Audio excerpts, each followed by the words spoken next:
Welcome to the hottest movie review on the internet today, the A-List Review. I'm your host, the Game Changer, Wes Troop, and it's time to go back to the theater. And everyone's favorite panda, Po, is back kung fu fighting again for the fourth time. My review of the 2024 animated sequel, Kung Fu Panda 4, coming up now.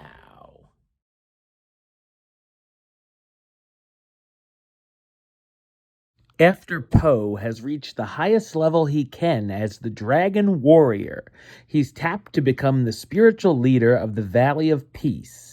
However, first he must choose and train a successor. Before he can make a decision, trouble arrives in the form of a sorceress known as the Chameleon, who plans to resummon all of the master villains Po has formerly sent to the spirit realm. So what did I think of Kung Fu Panda 4? I thought it's an enjoyable enough animated martial arts comedy sequel.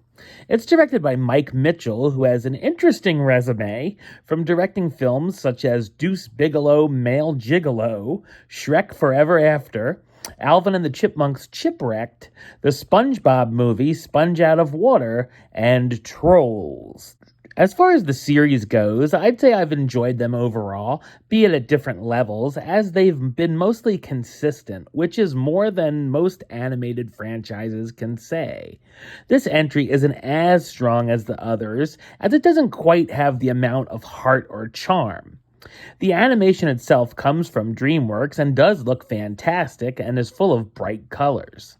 The fight scenes are decent as well and have some slick choreography. The story is a very simple one, filled with a lot of the usual tropes we see in animated films, and I didn't feel as invested with the plot as I have in Poe's past adventures. It's also a very predictable story we've seen done many times over, and as soon as certain elements are introduced, we know exactly how things will end up. The gang of the Furious Five are MIA as well, as we're told they're off on other solo missions, feeling like it was a cost-cutting measure so they didn't have to pay the likes of Angelina Jolie. The comedy is also very hit and miss. While I laughed at a couple of the gags, there are quite a few groaners that made me roll my eyes, although kids will probably laugh more at the material. I feel this film is geared more towards younger audiences in general instead of the whole family. I also enjoyed the Tenacious D cover of Britney Spears' Baby One More Time that plays in the credits.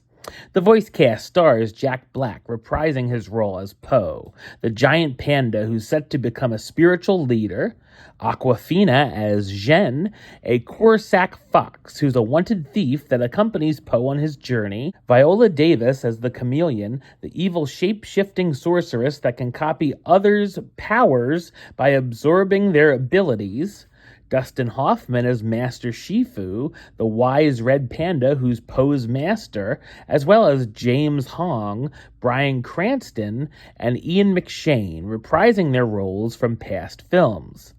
While you could certainly do worse for animated family films, Kung Fu Panda 4 is a fine sequel, even if that's not exactly a ringing endorsement.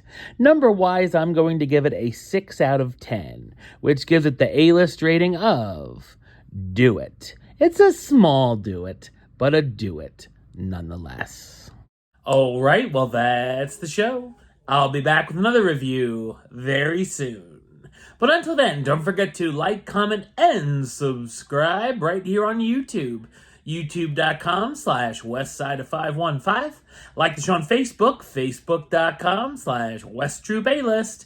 And of course, you can follow me on the Instagram and Letterboxd at WesAList. Until next time, Troop out.